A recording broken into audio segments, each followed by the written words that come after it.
My path to what I'm doing today started when I was 6 years old. I stumbled across a Hustler magazine in my dad's sock drawer.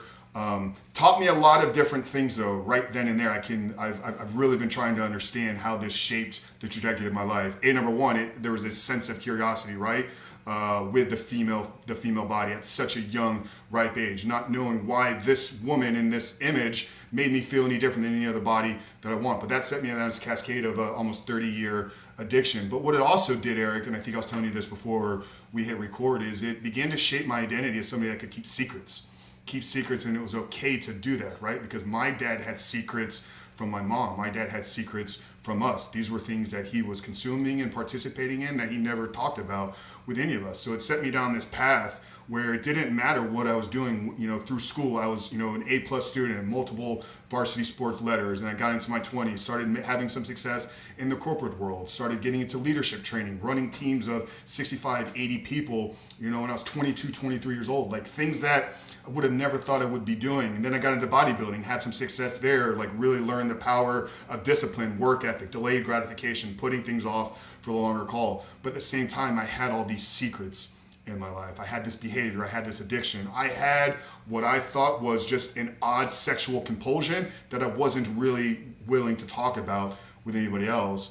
And then a series of moments, really transformed my life in my mid-30s. And number one is getting around some really strong, influential men. That I saw guys that were real men of integrity, guys that put others first, were men of service, were men of honor, respect. Faith was a big driver in all their lives as well. Giving my life to Christ was a very integral part of my journey as well. But then there came a moment on February 14th, 2019, when I was sitting in a car with a Marine friend of mine, somebody I had a lot of respect for and spent a lot of time with 2 years leading up to that point. He started telling me about some breathing exercise that he was doing that was helping him harness his sexual energy and how it was helping him stay off of porn.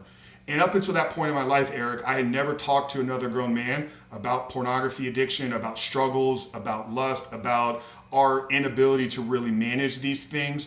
But there was a weight that I felt lifted off of me in that car. By him opening up, I felt now was my time, if I was really going to change who I was and change the trajectory of my life, that I needed to be started to be open and honest with people in my life. So right there, I confessed to him, 20 plus years I've been struggling with this.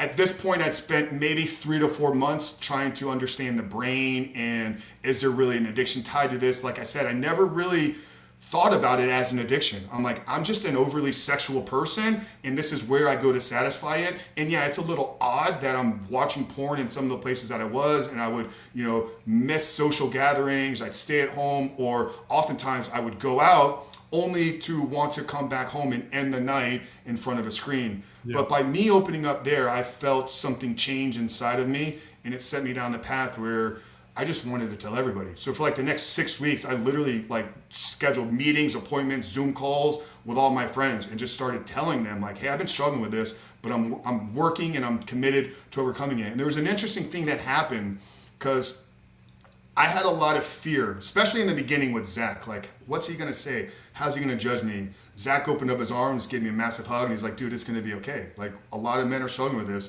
Most men are struggling with this. It's gonna be okay. And then the same thing happened. And it didn't matter if I was having a conversation with a doctor, a CEO, a professional athlete, an everyday, father, a church leader. Like, it didn't matter who they were.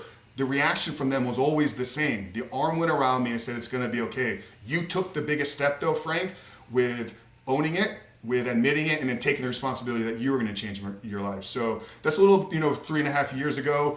90 days kind of went by, that rebooting, recovery phase when your brain begins to kind of reset. You begin to see yourself a whole lot differently. That led me to launching the podcast in July of 2019, really just to put my story out there in the world.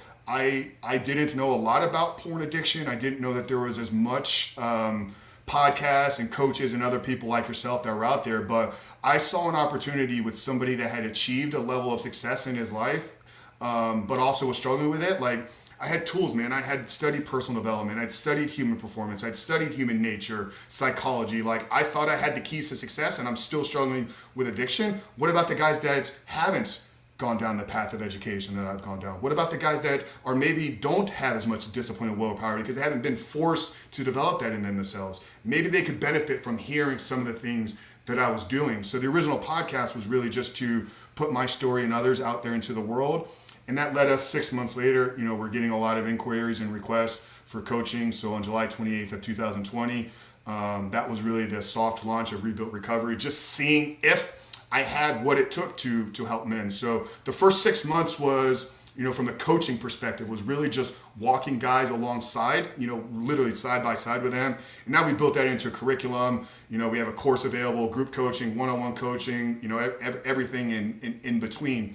And it's been tremendous, man. And I think, like I told you, my mission and purpose here is to eradicate the world of pornography addiction, and realizing like I'm going to need relationships with men just like yourself and the audience here today to actually make that successful.